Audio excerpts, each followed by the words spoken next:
Welcome. I would like to welcome you to episode 405 of the Unpopular Podcast. This is the man, the myth, the legend, Jalen Hunter. Here at the Unpopular Podcast, I'm not really asked you to agree with me. I'm asking you to hear me out. Most of this episode is going to be reactions to things that have happened this week, or reactions to topics, reactions to conversations that have been happening this week or last week.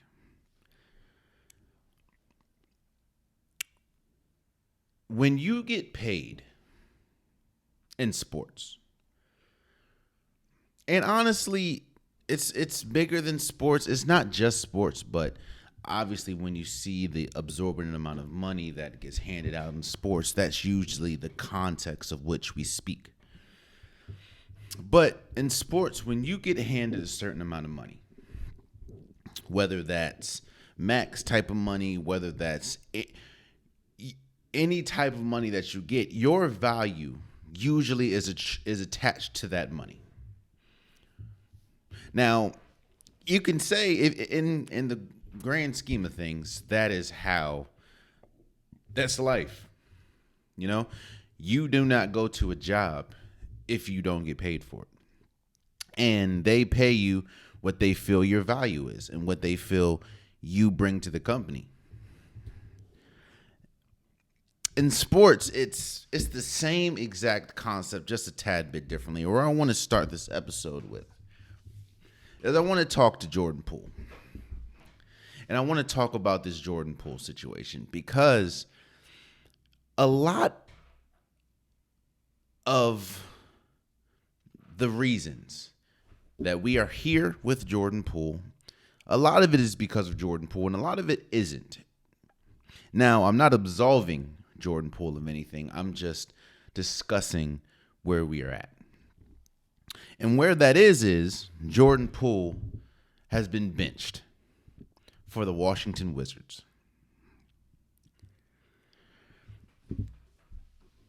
Expectations is a crazy thing.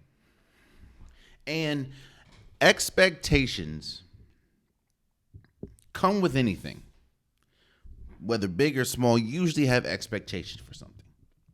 And whatever your expectation is can frame and shape how you view something, especially if those expectations are either met or not met. You can have expectations for a relationship. And if those expectations are not met, you view that person, you may view the relationship differently because those expectations are not met. On the flip side, you may have no expectation for a relationship and things are just exponentially better than you could have ever imagined. You view that differently. Going into the season, there were a lot of expectations that were put on this Jordan Poole move. Obviously, we know about the titular situation that happened at the end of his Golden State Warriors career with Draymond Green, and just how the season ended last year. And a lot of people, including myself, was saying that all Jordan Poole really needs is a change of scenery. A change of scenery. We thought, and when I say, let me just say me, I thought that Jordan Poole's game was not predicated on playing alongside another ball-dominant player. I thought the way that Jordan Poole played the game of basketball, he needed the ball in his hands. And he needed to be able to, it's kind of like a painting. It's kind of like a canvas. You need a blank canvas so you can paint your masterpiece. And I felt that it got too crowded and it just wasn't working for him in Golden State. And I thought, seeing as though he was one of the league leaders in scoring, even coming off the bench for Golden State, I thought that he was going to go to Washington and he was going to flourish. Now, that's where the expectation comes in. Flourish for a lot of people means something different. For me, I understand where the Wizards are right now, which kind of makes this move much worse for Jordan Poole, but we'll talk about it moving forward. I don't expect much from the Wizards because they're actively tanking. We know that you trade all your big pieces, whether that's Bradley Beal, Kristaps Porzingis. You trade all of them in the offseason to get the team that you have. And the team that the Washington Wizards has is not anywhere close to a title contender. It's not really even close to a good team. We know what they're doing. They're doing a youth movement. They're trying to get young. They're trying to tank so they can develop in the draft and build for the future. So with that being understood, I thought that this would be the perfect situation for Jordan Poole, seeing as though there isn't really much expectation of winning. Even with the expectation and the stigma attached to a player that has as much money as Jordan Poole has. Again, Jordan Poole is damn near playing on a max contract. It's not a max, but it's pretty close to a max. So Jordan Poole, in my opinion, was in the perfect situation, seeing as though you're damn near making max contract money. But there's no expectation for you to win because of the team that you're on. All you have to do is go out there and paint your canvas. And that has gone horribly. I thought Jordan Poole was going to lead the league or be very close to leading the league in scoring, seeing as though he wasn't playing in the shadows of Steph Curry anymore. You see, I was building all this expectation up for Jordan Poole, which makes this moment, for me, much worse because never did I see a path that could have got us here. Let me first put this into perspective. Do you know how difficult it is to be benched by a team that is actively tanking? And I understand if you're getting benched because you're just too good. That has happened before. That when you're more than likely they won't bench you. What they're going to do is they're going to try to stagger your minutes or they're going to ship you out. Because a tanking team, the last thing you want is a player that is too good that can give you wins when you're actively trying to lose. But to be benched, not because you've been a great player, but because you've been that bad, is a tough thing to do for a team that is tanking. But I started this by saying a lot of this is Jordan Poole's fault, and a lot of this is not exactly his fault. Confidence is a huge thing in sports. Confidence is not the only ingredient, obviously, but the key ingredient for a lot of players to get where they are. You have to have confidence. I'm almost sure. Now, yes, players respect others, and players respect what we're seeing. But if you ask 10 players who's the best player or who they personally think is the best player in basketball or in football or whatever sport they play, probably 8 to 9 of them are going to say themselves. Now, obviously, they're going to respect, some of the greats like a Patrick Mahomes or a LeBron James or, I don't know, a Shohei Ohtani or something. But the confidence to put yourself in that best player in the world thing is what most players have and what most players need to get over that top. When you do not have confidence, or when your confidence has been zapped from you, that is that superpower that makes you, that differentiates you from the other person. And one thing that also gets forgotten is money gives you validation. Money doesn't essentially build you confidence. It could, but it usually doesn't. Money just validates what you've done or what you're trying to do. It doesn't build your confidence. So when people are saying, why is it that you, myself, say that Jordan Poole is lacking confidence, but he's getting paid all that money? Yeah, money doesn't equate confidence, especially in the game of basketball. Your play evokes confidence. And Jordan Poole has been awful all season. So I don't know. To be honest with you, as a Wizards fan, because obviously I'm born and raised in the DMV area, I'm shocked that it took this long for Jordan Poole to be benched. Now, I understand why it may have took this long, seeing as though Jordan Poole is one of the highest paid players, not just on the Wizards, but in the NBA. But I'm shocked it took this long because Jordan Poole has been awful. I went to a game and he was awful. I hear a lot of people talking about his character and how, he got too big-headed or this, that, and the third. I'm not going to go that route because I don't know Jordan Poole. I don't know him from a can of paint. I don't got no resources. I just know what I'm looking at.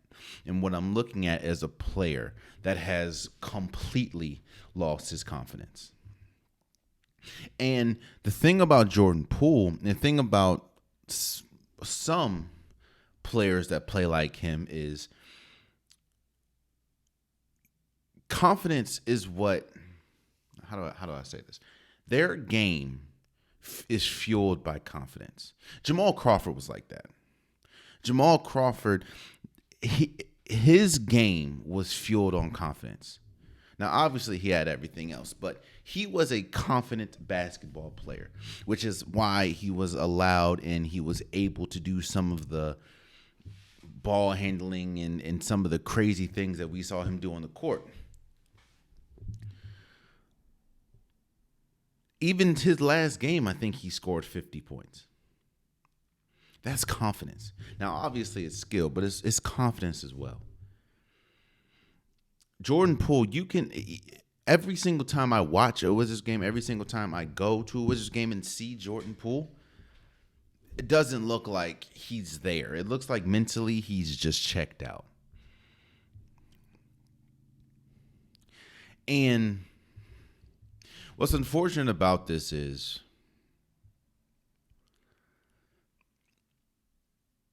some basketball minds, some basketball GMs, some owners, some team, they have their perception of basketball is rigid in a lot of areas. And I fear that this is going to drastically hinder Jordan Poole's basketball career after this. Remember, it was a long, windy road to get to be a mainstay on an NBA floor. He went, Golden State drafted him. He played a bunch in the G League, and he came back and he completely shaped his game to try to be an NBA player. And essentially, he was a extremely important piece for a championship caliber team. But this also highlights, and because I've talked about this before, but this also highlights the difficulty it is to be the man on a team. It's different when you're the number one name on the scouting report compared to being the third or fourth. It is a different level of focus that the other team has on you when your name is number one compared to number 3 or 4. And when you're playing alongside Steph Curry, when you're playing alongside Klay Thompson, when you're playing alongside Andrew Wiggins, when you're playing alongside Draymond Green, your name is never going to be first. But when you go to the Wizards and you're presumed to be the man on the team, you're always number one. And as we've seen, at least to this point, because I hope things turn around. I don't know if it will, but it's looking like Jordan Poole has not been able to take the realm as the face of a team. And that to me is probably the only thing that I don't think is his necessary, like is his fault necessarily. He didn't ask to be the face of the team. But when you make as much as you make, when you're the only person on the team, well, you and Kyle Kuzma are the only two players on the team, I believe, that have a championship. And you were a very important piece to that championship. You're looked to as the leader. And it's unfortunate. It's unfortunate. But we are here. Jordan Poole is benched. And honestly, it doesn't seem like it could be the organization. I don't know. There's obviously things that could happen that I don't know or that we don't know that's happened behind the scenes. But it looks like, honestly, when you make as much as he makes and you get benched, I don't see a turnaround for you in that franchise, on that franchise. So it looks like it may be curtains for Jordan Poole for the Wizards. I could be wrong, and I may be wrong because who really wants that contract? When you're not getting the return on investment, it's very hard to move a contract like that. But I wish nothing for the best for Jordan Poole. I mean, obviously you're still a Wizard, so. But yeah, it's just tough. It's tough seeing a player that his game thrives on confidence. You can see by the dribble moves and everything, and you look at him and he just exudes insecurity on the basketball court or lack of confidence on the basketball court. Oh, and last thing I'll say about that is if people ask, how do you know he doesn't have confidence? It's very easy and very simple. Game footage, game film tells it all. Look at how Jordan Poole has played on the Wizards compared to what he's played on the Golden State Warriors. And I'm not saying, I'm not talking about field goal percentage or 3-point percentage. Or look at how free it looks like he's playing on the Golden State Warriors, obviously before the Draymond Green punch, and look about now. The thing about it is, it looks like he is second-guessing himself during the play or second-guessing every move that he does. Compared to Golden State, he was playing free. Now, some of it in Golden State was a little reckless, but it was still free, and it was still confidence-driven. Here in Washington, you can just tell by some of the turnovers and his reactions to the turnovers. So, yeah, man. It sucks for Jordan Poole, but as unfortunate as it is, as a Wizards fan, I'm kind of shocked that it took this long, Another conversation, and we're going to move on from here. Another conversation that I've heard almost all this week is the MVP race and who should be the MVP, who should be in the MVP race. And last episode, I talked about Jason Tatum, and I talked about what is holding Jason Tatum back in viewers' eyes or in possibly voters' eyes that he is not a top MVP candidate, or he's not. I think last time we checked, he was like 5th. And people were questioning, and I think Draymond Green even made comments during the All-Star break that Jason Tatum's loss in the finals is affecting how people view him now and how people view his MVP chances.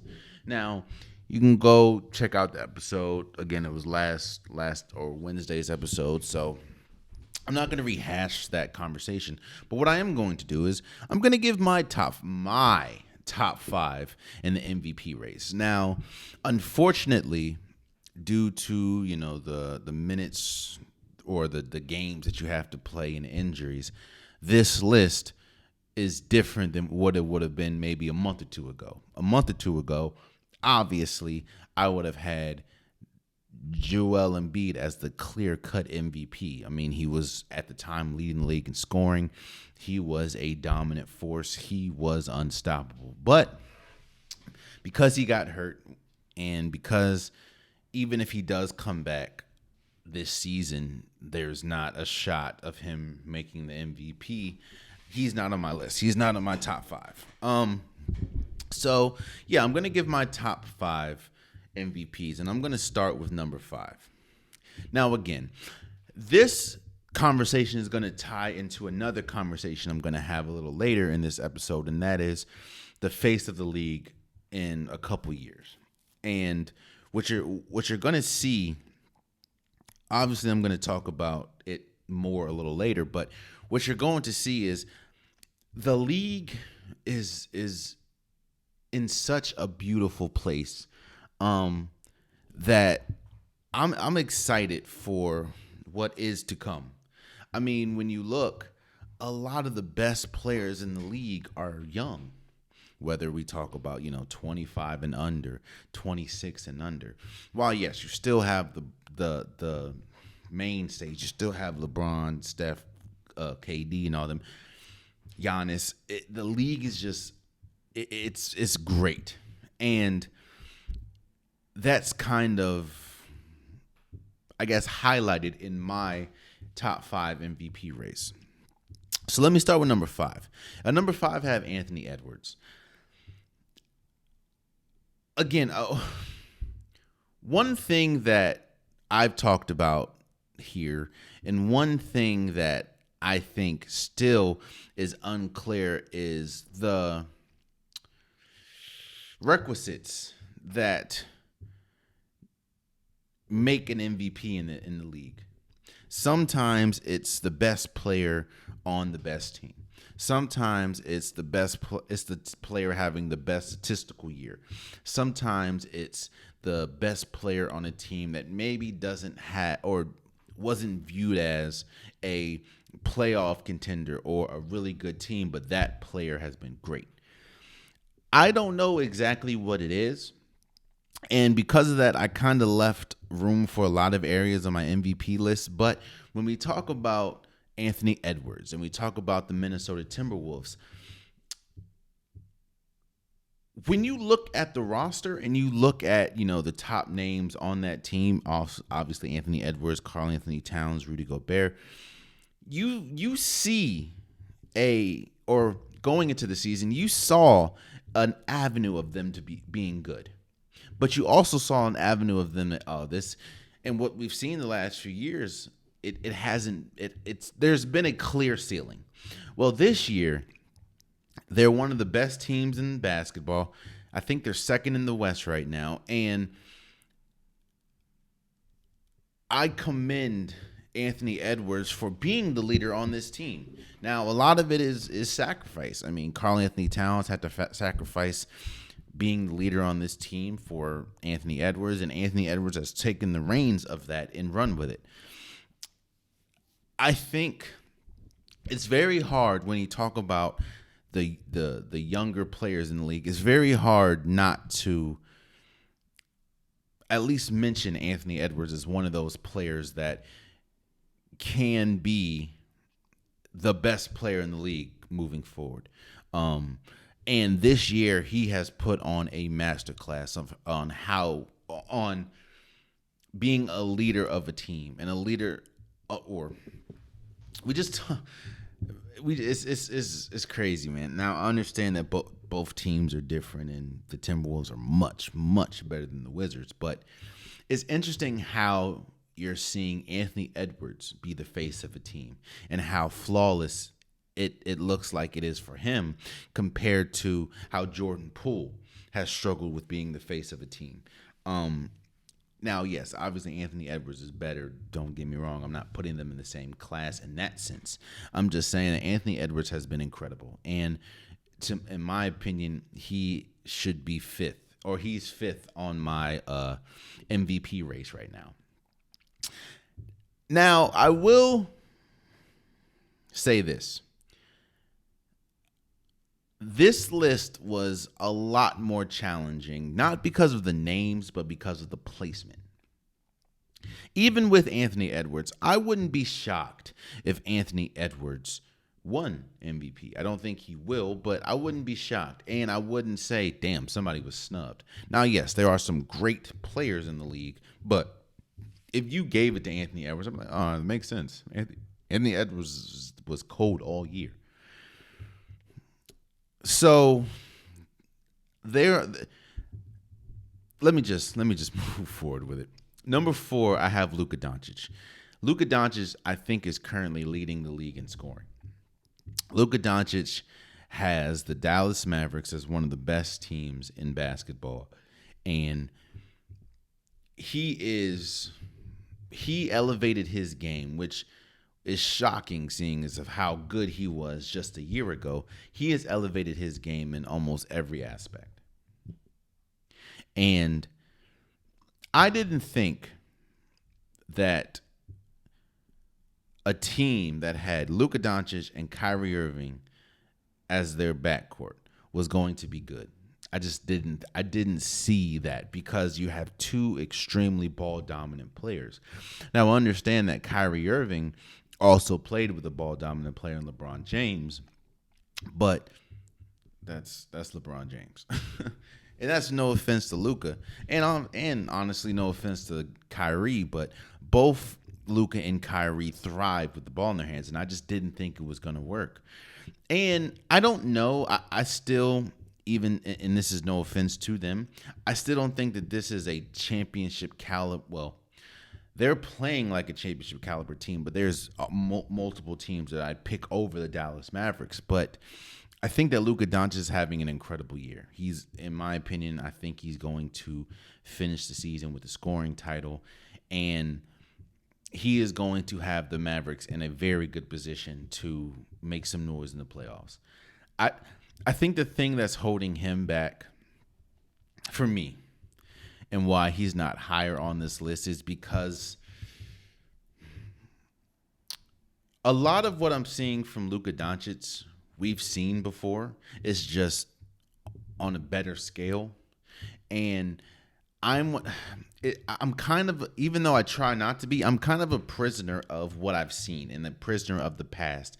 And when we talk about players like Luka Doncic, as far as I've seen Luka, Luka had a 73-point game this year. I've seen Luka be one of the best scorers in the league. I've seen Luka put on some historic scoring games. But even with all that, it hasn't really, they didn't even make the playoffs last year. Now, yes, you can obviously attribute that to a lot of players moving and them getting Kyrie late in the season. But they didn't make the playoffs last year. Now, I don't think that they're not going to make the playoffs this year, but this is the best version we've seen of Luka, but I haven't seen anything new. I'll just say that. And that's no offense to him. I'm not trying to disrespect Luka Doncic. It's just the things that he has been great at, he's been greater at, but I haven't seen any improvement in things that he has struggled with, I guess. I'll take that back in one sense. We have seen Luka struggle mightily playing alongside a star player. We saw him, and we saw the obvious ceiling with him and Jalen Brunson. We saw an obvious ceiling with him and Kristaps Porzingis. That's another reason why I didn't think it was going to work with Kyrie Irving. But again, I will give him credit for where credit is due. He has been great in that sense. So I have Luka at number 4. At number 3, I have Nikola Jokic. I think Nikola Jokic is suffering from something that Michael Jordan suffered from, something that LeBron James suffered from, and that is voters fatigue and fandom fatigue. I think people are tired of watching Nikola Jokic. Now, that doesn't take away from how great he is. I mean, just the other night, I think he had one of the greatest stat lines in NBA history. I think he went like 15, 15, and 15 on the Wizards, and I think he didn't miss from the field or something like that. So when I say fatigue, there's no question that when Michael Jordan was in the league, there is a strong argument that Michael Jordan should have won MVP every single year he was in the league in his prime. Same thing with LeBron James.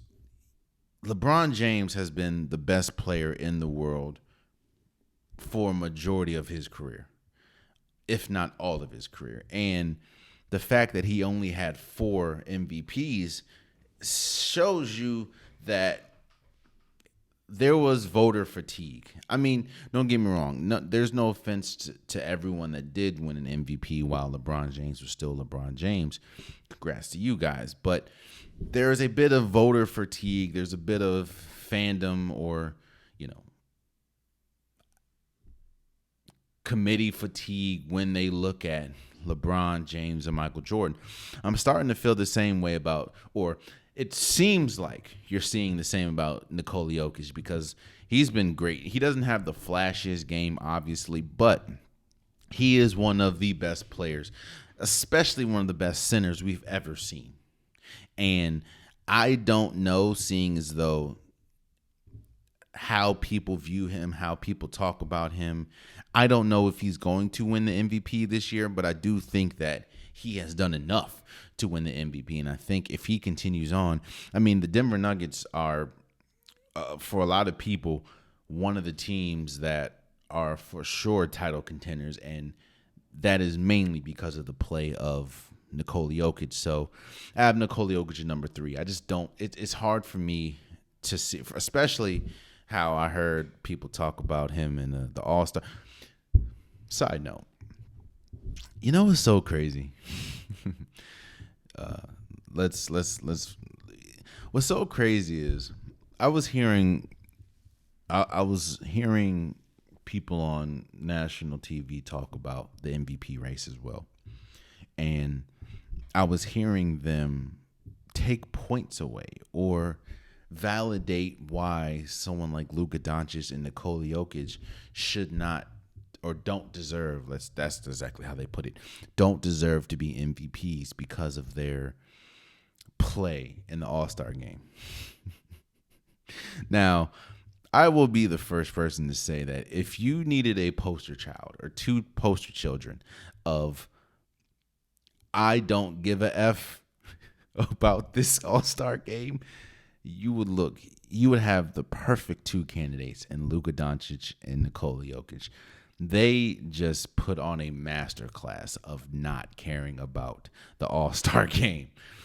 But how in God's name are you going, or people, penalizing players for their play in the All-Star game when discussing MVP voting, when the MVP has absolutely nothing to do with the All-Star game, seeing as though there is an All-Star game MVP and there is not an ounce of stats that get added because of the All-Star game. Like Karl-Anthony Towns scored 50 in the All-Star game. That 50 doesn't get put on his regular season portfolio. Like, what do we do? I just think it's so interesting how people try to build their narrative and build their argument about a player. And it's, if an All-Star game truly affects how you see a player and their MVP chances, there's a deeper issue there. But let's get back to it. Number 3, I have Nikola Jokic. Number 2, I have Jason Tatum. Now, this goes back to how I started this segment with the NBA, and we need a clear-cut definition of how you determine an MVP. Because, again, multiple years, it's been different criterias. And for Jason Tatum, and I think that Jason Tatum is one of the best players in basketball. Obviously, if you're on the MVP list, to me, you're one of the best players in basketball. But there's a lot of people, like I said, they have Jason Tatum as fifth on, I think it was ESPN. I could be wrong, but I'm not sure. They have Jason Tatum like fifth in the MVP voting. But Jason Tatum is the best player on statistically and standings wise, the best team in basketball. So the reason why I have him as number 2 and not number 1 is mainly because Jason Tatum, Jaylen Brown is an all-star as well. And it kind of goes back to the Steph Curry, KD conversation when they're on Golden State. The reason why neither one of them even got close to an MVP when they both were on the team is because, for lack of a better term, both of them took the shine away from each other. And I think that's what's happening with Jason Tatum and Jaylen Brown. Now, that doesn't take away from the fact that they are one of the best duos in basketball, and they have the Boston Celtics as the best team in basketball. But when we talk about MVP, I do think that playing on a team that has Jaylen Brown, that has Drew Holiday, that has Kristaps Porzingis, and all of them playing fairly well to an extent, I do think that's taken away from Jason Tatum. However, I think Jason Tatum is the clear-cut best player on that team, and he is the clear-cut best player on, standing-wise, the best team in basketball. And honestly, I keep saying standing-wise out of respect for other teams, but when you look at how the Boston Celtics has played this year, when they're at their best, they have been clear-cut the best team in basketball. So I have Jason Tatum at number 2 solely because not just he's the best player on the best team, but he's also playing on a stacked team statistically, and you're playing alongside another all-star. Whether you can agree if he is an all-star or not, that's up for debate for Jaylen Brown, but I have Jason Tatum at number 2. Now, number 1, I have Shai Gilgeous-Alexander right now. To me, this goes back to expectation. When I talked about Jordan Poole, I said expectations can either enhance or dampen the way that you view somebody, the way that you view something. My expectations for the Oklahoma City Thunder were high, but not this high. When I did my preseason rankings, when I did sleeper teams and playoff teams, the hardest team, in my opinion, to dissect and to predict was the Oklahoma City Thunder. When you have a team full of youth, it's very hard to predict because you've seen this on almost every single NBA champion that we've seen in the last, let's say, 10 years. Almost all of them are veteran-laden teams. The youngest team I can think of that won an NBA championship was probably the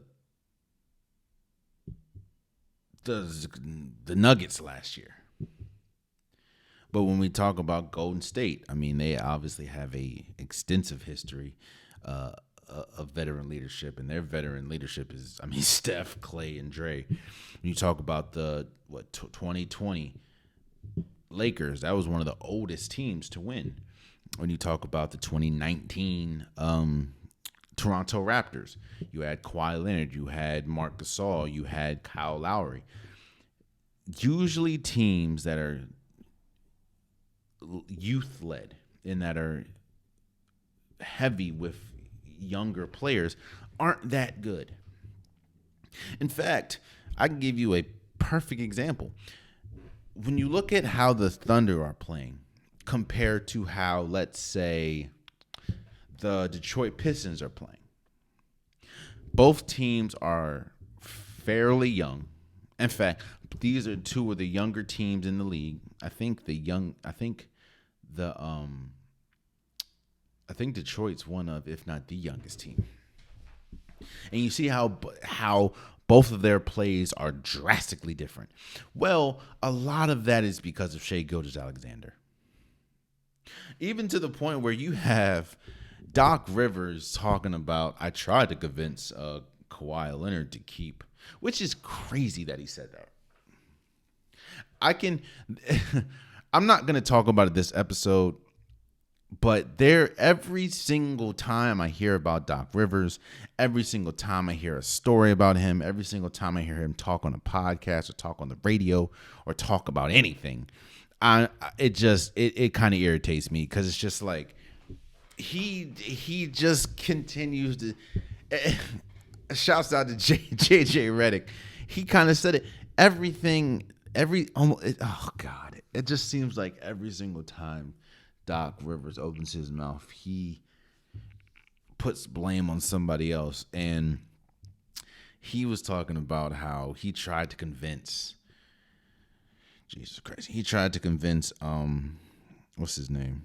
Kawhi Leonard, that maybe we should keep Shai Gilgeous and not try to get Paul George. Like, what? But I will say all that to say, Shai Gilgeous, I knew he was going to be good. I didn't know, coming out of Kentucky, I didn't know he was going to be this good, but how he played for the Clippers, I knew he was going to be good. I knew he had a chance to be one of the better players in the NBA. I didn't think he was going to be this good. I didn't think that he was going to be on that level of, I never thought he was going to be an MVP candidate, let alone right now I have him leading the MVP race. Shai Gilgeous, he's played himself to that level where, and I talked about this maybe a couple episodes ago, every single NBA champion has had that player. And when you have that player, you want to hold on to that player. You need to hold on to that player, because not every team has that player. Now, every champion has that player, but not. And what I mean that player is a player that you can build around to not only be the best player on a championship team, but can will you to it. The Stephs, the LeBrons, the Kawhi Leonards, the Nikola Jokic's, the Giannis Antetokounmpos, those type of players. The only team I can think that has ever won a championship in recent memory that hasn't had one of those players was the 2003 or 4 Detroit Pistons. But they had one of the greatest teams we've ever seen, whether we talk about Chauncey Billups, Rip Hamilton, Rashard Lewis, or Rasheed Wallace. I'm sorry. Ben Wallace. Like, come on now. But Shai Gilgeous has turned into one of those players that if you have them, you should not let them go, because they can win you a championship. I'm not saying that the Oklahoma City Thunder will win, but what I'm saying is Shai Gilgeous, because of how much he's elevated his game on both sides of the floor, might I add, Shai Gilgeous he's number one for me in the MVP vote. So again, and that's my list. Again, I have number 1, Shai Gilgeous, number 2, Jason Tatum, number 3, Nikola Jokic, number 4, Luka Doncic, and number 5, Anthony Edwards. Yeah, they've been incredible, man, and shouts out to them. I want to talk about football for a second, and I want to have a little bit of fun. Now, obviously, free agency is the season just ended, and this is probably one of the most important times for the NFL and for players in general, because free agency means contract negotiations are open. Players that could be franchise tagged may possibly, or players that could be traded. You know, it means the start of movement, honestly, for teams, and free agency is where a lot of teams build that championship roster. And you also see some teams that have a championship roster that it just, because of free agency, it just gets blown up. So what I wanted to do is I wanted to pick 10 players. I wanted to pick 10 players that are going to hit free agency, and I wanted to give them the best fit for them to go. Now, the reason why I said I want to make this fun is because I understand that every single player could be, well, most of these players could be franchise tagged. Now, most of these players probably will be franchise tagged. I wanted to make it a little more fun, and I wanted to say they have to go to a different team. Each of these players cannot stay at the same team that they're at. So I wanted to give my best fit on the team that they could go to. For instance, let's start with Mike Evans. Now, Mike Evans is the epitome. What the Mike Evans is the epitome of consistency and high-level consistency in the NFL. This man continues to get 1,000-yard seasons year after year after year. In fact, I think he's had a 1,000-yard season every single year of his career. Now, he doesn't obviously get the love and cachet that a lot of the top-rated wide receivers get because for the majority of his career, he was playing on a bad team. Now, he had Jameis Winston throwing the ball, getting 1,000-yard seasons, but the Bucs weren't that good. In fact, if it wasn't the 1 year or the 2 years they were good was obviously the year that they won a Super Bowl with Tom Brady, and last year they were pretty decent. I mean, they made it to the second round of the playoffs, but Mike Evans is one of those wide receivers that can drastically change the fortunes of your offense. We've seen that multiple times. I mean, we've seen that with Tyreek Hill and the Dolphins and the Chiefs. We saw that with Stephon Diggs and the Bills. Mike Evans is on that level. And again, the caveat is these players cannot stay, at least for this game, these players cannot stay on their current team. So I think the best option for Mike Evans would be the Kansas City Chiefs, which is, God, that's scary to think about. Mike Evans having Patrick Mahomes throw him the ball. And we saw last year, even though that the Chiefs did ultimately win the Super Bowl, we saw that their biggest issue was obviously consistency at the wide receiver position. Well, you ain't got to worry about that with Mike Evans, especially when we talk about consistency, and he's a clear-cut number one receiver. So for Mike Evans, obviously you're going to a place where you would not only be extremely important and extremely utilized, but you are, I'm not even going to say the missing piece because they just won back-to-back Super Bowls. You would be a key piece in them continuing their greatness. So I have Mike Evans. The best fit for him would be the Chiefs. Kirk Cousins was an interesting situation because I could have went a lot of different avenues with Kirk Cousins. This is going to sound like hate. It is, and I promise you it's not hate. It's not. Kirk Cousins is the most consistently average quarterback in the league. Again, I know that sounds crazy and it sounds like hate, but I promise you it's not. And when I say it's not is Kirk Cousins, in my opinion, is not that type of quarterback to get you over the hump. It's not that quarterback that can win you a Super Bowl, that can even take you deep in the playoffs. But he is a model of consistency. And he is, I would say, consistently above average. He's not superstar, but he is a little bit above average. I will say that.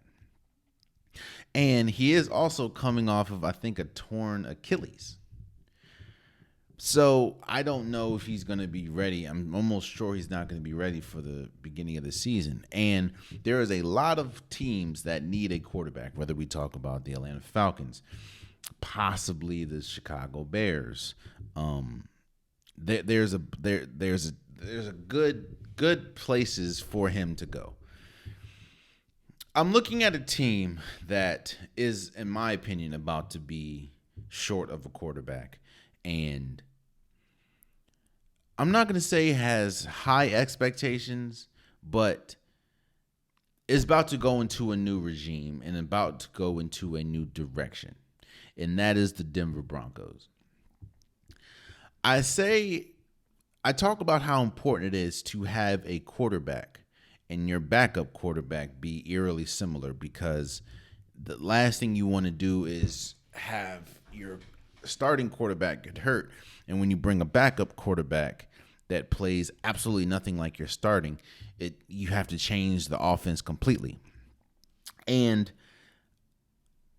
I'm almost sure. I could be wrong. Obviously, you don't know, but all signs are pointing to the Broncos releasing Russell Wilson, meaning that I think Jarrett Stidham is going to be their quarterback. And I don't know if they're going to be able to get a quarterback in the draft, but why not bring in Kirk Cousins? Now, yes, he's obviously not going to be ready for the beginning of the season, but when he does get healthy, you give him time to learn the offense, you give him time to learn the players.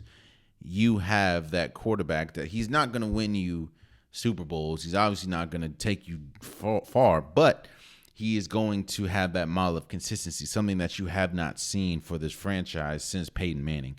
And that's honestly no offense to Russell Wilson. That just is what it is. So, in my opinion, I think the perfect fit for Kirk Cousins would be the Denver Broncos.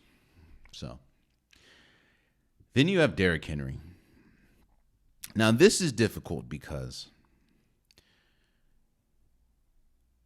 you have everything that. Okay, so Derrick Henry, I believe, is from Texas. Derrick Henry trains in the offseason in Texas. Derrick Henry has expressed that growing up, he was a Dallas Cowboys fan.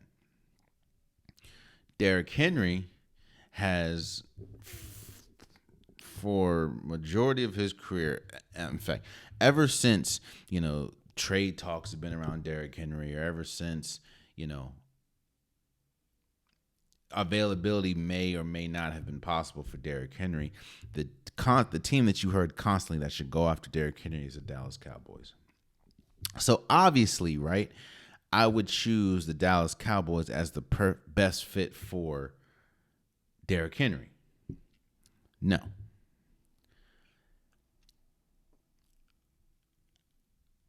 I think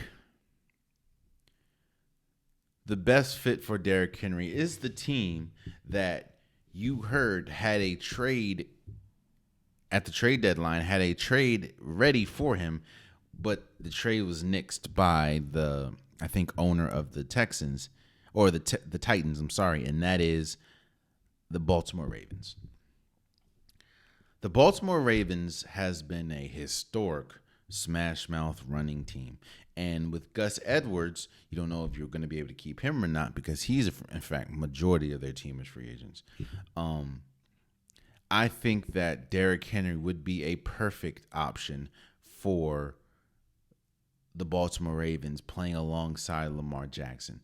Not only does it take some of the pressure off of Derrick Henry, which, seeing as though he was the complete offense for the Titans his entire career there, it's going to take some of the pressure off so he doesn't have to do as much, and you're playing alongside this. In my opinion, this is the best shot that he would have at a championship or Super Bowl type, or best shot that he'd have making it to a Super Bowl, playing alongside a two-time MVP in the Baltimore Ravens. And quite as it's kept, the Baltimore Ravens, seeing as though a lot of their players are free agents, they're going to need someone like Derrick Henry. So I have Derrick Henry. The best fit for him would be the Ravens. Now, again, I don't know if any of these were going to happen. This is just a game that I would like to play, and that's what we're doing.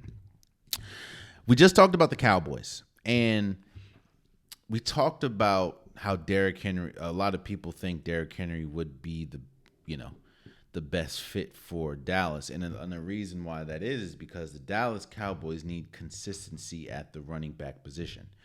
Tony Pollard was looked to be that, but he has been anything but consistent. And as we've seen, Dak Prescott hasn't proven to be the player that can lead you to a Super Bowl. Even seeing as though he had his best season last year, if they don't have a solid running game, it doesn't seem like he can really take you far. So for the Dallas Cowboys, I'm going to go with an obvious pick. I'm going to go with Saquon Barkley. Saquon Barkley he had one of his best seasons last year. And I think the reason why I didn't put Saquon Barkley with the Ravens is because I think the Ravens need a more physical running back. And while Saquon Barkley can be physical, he's more of a shifty, east to west, juke you out your socks running back, while Derrick Henry is more of a physical, put my head down, go type running back. And I think that Saquon Barkley in his skill set and his ability to catch the ball in the backfield would do benefit or be very beneficial for the Cowboys. So I think Saquon Barkley would be the Cowboys. L'Jarius Sneed. He is one of the best corners in football. He is one of the main reasons why the Kansas City Chiefs won the Super Bowl last year or this year. And it's going to be incredibly difficult for the Chiefs to keep both him and Chris Jones. Now, spoiler alert, I'm going to talk about Chris Jones next, but Sneed, I do think they need both of them, but I just don't see it feasible for them keeping both of them. Now, again, this game is both players are going to have to go to, or all the players on this list are going to have to go to a different team. So where do I have Sneed going? I think Sneed is one of those players that can transform a defense and that can turn your team, especially if you have defensive issues, from just a good team with a hole to a possible championship caliber team. We kind of saw that we thought that with Stephon Gilmore. Now, obviously, age and injuries kind of affected that, but he was a defensive player of the year. I look at the Lions, and the biggest issue that the Lions dealt with last year, and one of the biggest reasons why they didn't obviously advance, is they really couldn't stop the pass. They struggled. Now, they just struggled with the pass, and I think Sneed would be perfect for them.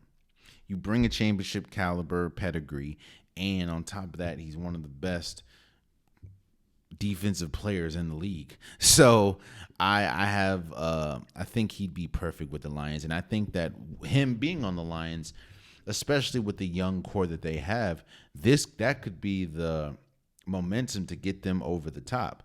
Now, obviously, they played in the NFC Championship, but this team, and you bring Sneed, they could be a Super Bowl caliber team. So I have L'Jarius Sneed going to the Lions. Then you have Chris Jones. Now, Chris Jones, in my opinion, outside of Patrick Mahomes, was the biggest reason why the Kansas City Chiefs won the Super Bowl. And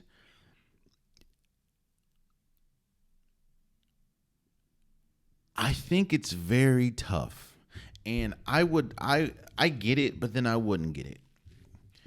The Kansas City Chiefs were hesitant to pay him last year, which obviously is why he signed the 1-year deal. If you weren't trying to pay him last year and you won a Super Bowl last year and he was an extremely important part of that Super Bowl, it's hard for me to see them paying him this year. So where would Chris Jones be the best at? Now, I don't, obviously he's a free agent, so and I don't think that he's going to be able to go this way. But again, we're having fun. We're having fun this episode. And I look at a team that is in dire need of defensive leadership and a defensive player. And I'm looking at a team that's making a lot of transition right now, but still has a solid, I guess you can say, foundational pieces. And that is the LA Chargers. Obviously, due to injury, it's not really working with Joey Bosa. And due to, cap restraints or whatever, more than likely, Khalil Mack might be out of there. Now, again, I don't think that this is going to happen due to the cap restraint, but I'm just having fun. And I think that Chris Jones on the Chargers would be perfect, not only for that defense, but for Jim Harbaugh, who is the new head coach of the Chargers, and someone like Justin Herbert, because that's one thing that we saw with the Chargers. Justin Herbert could play great, but they could not sustain leads because their defense will let them down every time. Well, you bring in a Super Bowl caliber player like Chris Jones, that might change some things. So I think a perfect place for Chris Jones could be the Chargers. Josh Allen, the superstar that nobody really talks about because he won. I mean, his name is Josh Allen. And I'm talking about the defensive, the Jacksonville Jaguars, Josh Allen. But he is a superstar that nobody really talks about because he plays for the defense side of the ball, because he plays on the Jaguars, and the focus on the Jaguars is obviously Trevor Lawrence and that offense. But Josh Allen's a free agent as well. And I think if you put Josh Allen on the Texans with that young core, with DeMeco Ryans as the head coach, with CJ Stroud, the Texans were in the divisional round last year or this year. And as you saw, they struggled mightily stopping Lamar Jackson and the Baltimore Ravens offense. Now, yes, they were one of the best offenses in football, but still, they had a tough time stopping the run. Well, you bring in Josh Allen, that changes a lot of things. And I think that can put them over the top as well. Another defensive player I have is Brian Burns, another superstar that nobody really talks about because he plays on a bad team, and that is obviously the Carolina Panthers. Now, you've heard him in a lot of tag and trades or sign and trades, but the trigger's never really pulled. But for Brian Burns, I think we talk about Atlanta and the Falcons a lot, and they have a really good team as far as the offense side of the ball. You have big names, whether we talk about Bijan Robinson, Drake London, Kyle Pitts. They have good offensive pieces, and they have good defensive pieces, but their defense is not that good. Even with, is it Jarrett? It's not that good. But you bring in Brian Burns, a captain and a vet, that'd be great for him, and that'd be great for the Falcons, especially seeing as though they're probably going to get a new quarterback this offseason. So I think Brian Burns would be perfect for the Falcons. Justin Adebike.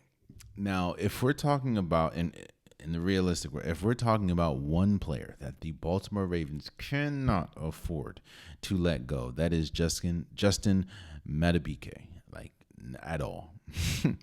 At all. And I don't think they will let him go. But for the sake of this game, he is a free agent. And I look at a team that is in desperate need of a defensive tackle, and that is the Arizona Cardinals. Arizona Cardinals, they have a lot of issues and a lot of holes. One of them is the defensive tackle. And you're getting a guy that was amongst the league leaders in sacks. I think that Justin Madubuike would be perfect for the Cardinals.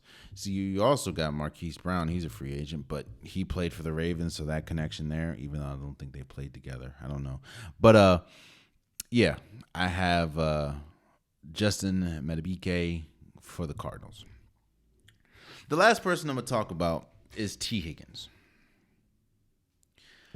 I wanted to have a little bit of fun. And I'm gonna tell you why I think the best fit for T. Higgins is the Commanders. I know everyone is about to, they're starting to type. I get it. Last episode, or a couple of episodes ago, I talked about the importance of decisions in the new regime. When you're getting a new coach, when you're getting a new GM, and in this instance, a new owner, a lot of the decisions that you make now affect the future. And Washington is in dire need of a consistent quarterback. I mean, they have the number 2 overall pick. You have a lot of people speculating that they could possibly try to trade up to get Caleb Williams. What I'm saying is, if you 9 times out of 10, they're going to get a quarterback in this draft. And while yes, you need offensive line help, you need defense depth drastically. You don't want to bring a quarterback into a situation and not have legit offensive weapons, because that's obviously going to hinder not only their growth but the offense's growth. Now you have Terry McLaurin, but you don't really have that number 2 receiver. Well, you bring in T. Higgins. That'll be perfect. I don't think it's going to happen, obviously, but I would love to see T. Higgins in the Washington Commanders jersey. I think that would be a perfect fit for them, especially seeing as though you're about to draft or get a quarterback. I think that would be smart. So, yeah, obviously I'm not going to go over all the free agents, but those are some of the names that I had in mind. So let me know what you think. And lastly, before we go, the unpopular topic of the day.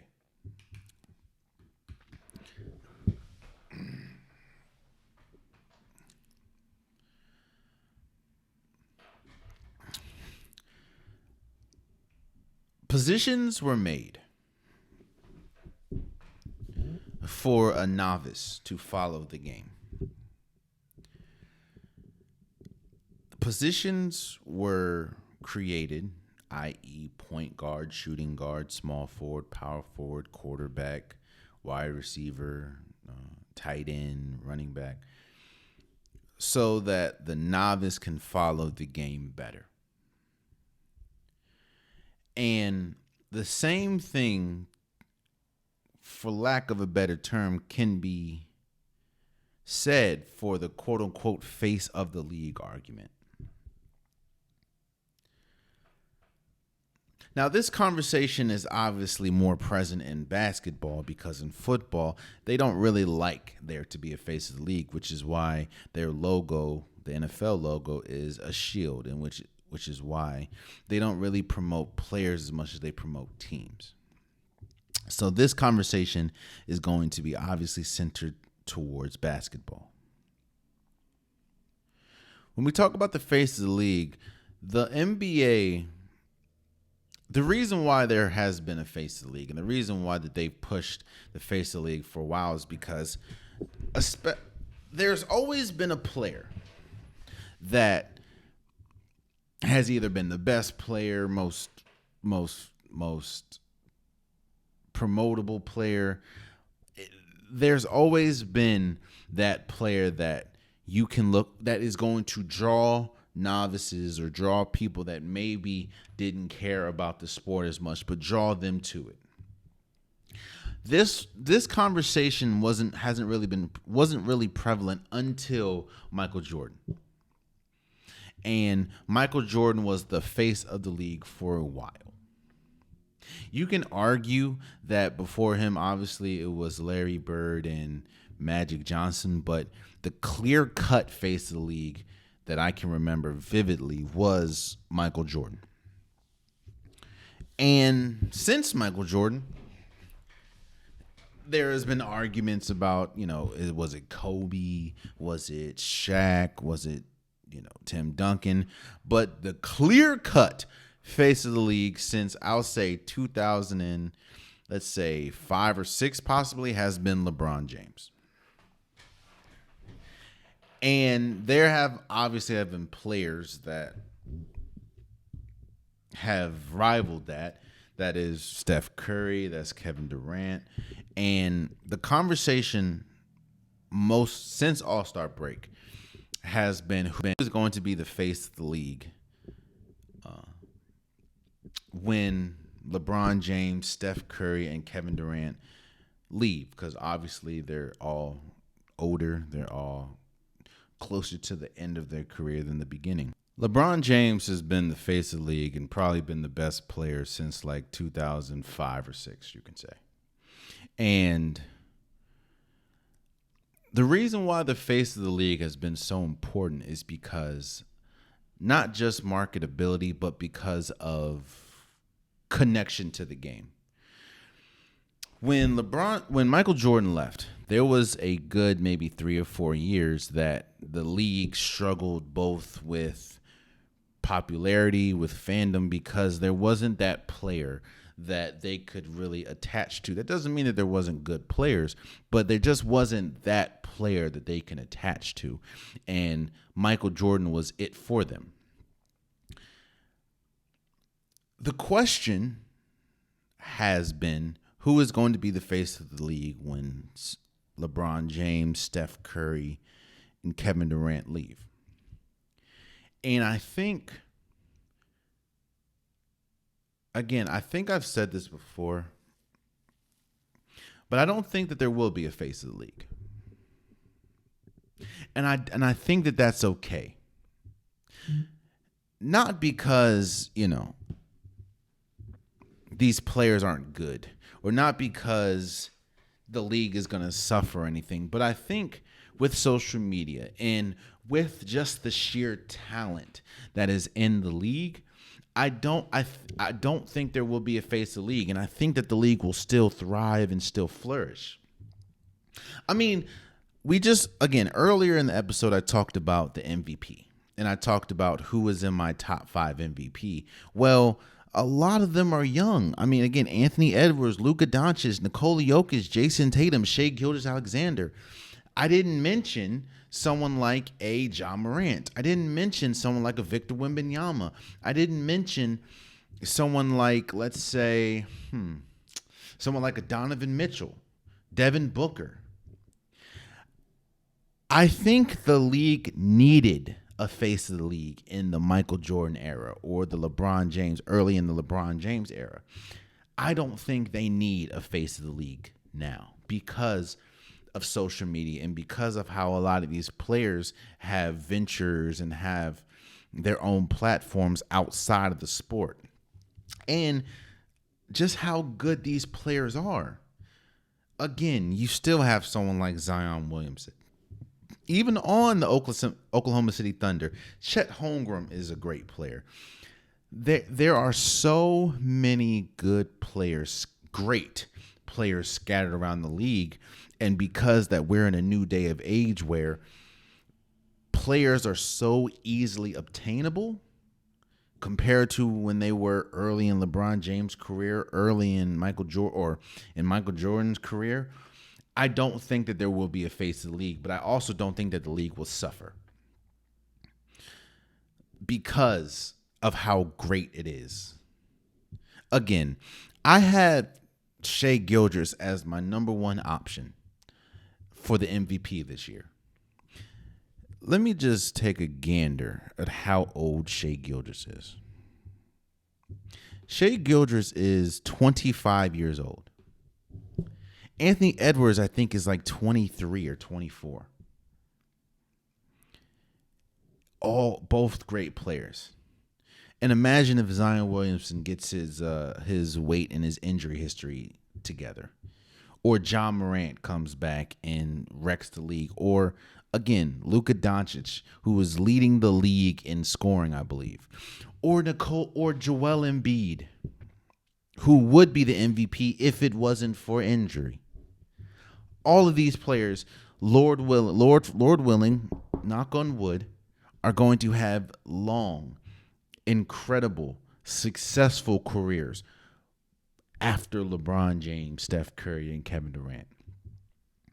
Again, this is not taking away from the players that have played in the league, the players that played with LeBron, the players that played with Jordan. But again, social media plays a huge part in today's society.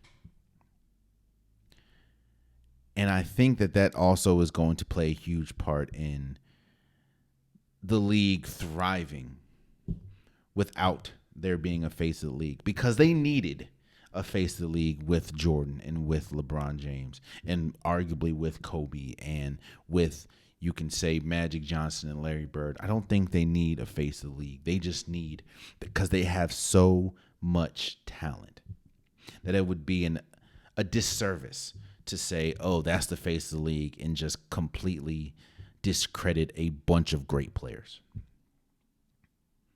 So that's my opinion.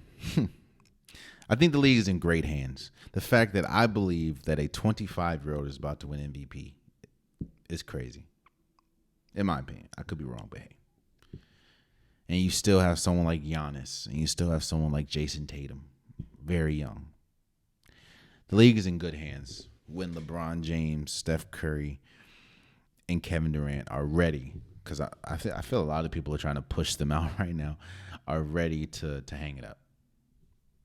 And that's not even mentioning the players that will be coming into the league. Again, I've said this before. The NBA has never been more skilled, and there has never been more talent in the league. So, yeah, man. I don't think there will be one. So, we'll see, though. And there you have it, man. That's been today's episode of the Unpopular Podcast. I truly, truly, truly appreciate you guys. If you want a Unpopular Podcast shirt, hoodie, sweater, long sleeve joggers, the link is in the description below. I have multiple different colors, multiple different designs. Get your Unpopular Podcast merch today. Also, please subscribe to the YouTube channel, man. I'm trying to get as many subscribers as possible. I appreciate everyone that has followed or subscribed and continues to subscribe. It means a lot. If you like the content, tell a friend to tell a friend to tell a friend to subscribe. You know, if you get to this point and haven't subscribed, I don't know what to tell you. Also, all the people that listen on the DSPs, whether that's Apple Podcast, Spotify, SoundCloud, please follow, please subscribe. You guys are extremely important as well. I apologize for Wednesday's episode. I didn't know that it didn't. The reason why all the DSP listeners got the episode on Thursday instead of Wednesday is I didn't know that it didn't upload on Wednesday, which it usually, for people that do listen to the DSPs, you know that it usually uploads Wednesdays and Saturdays at 12 midnight. But for some reason, it didn't. So I do apologize about that. But hey, I appreciate you guys just as much as I appreciate the YouTube listeners, because I understand that, you know, those are two different lanes, and some people just listen to the YouTube, some people just listen to the DSP. So I appreciate both of you guys, and please subscribe to wherever you listen or watch. Also, please follow the socials. Follow Instagram, follow TikTok. I try to post daily. If you want to connect with me, if you want to get, debate something, that's probably the quickest and best place to get to me. Again, keep it respectful. If you keep it respectful and I have time, I'll definitely respond. But yeah, so follow the socials. And until next time, much love.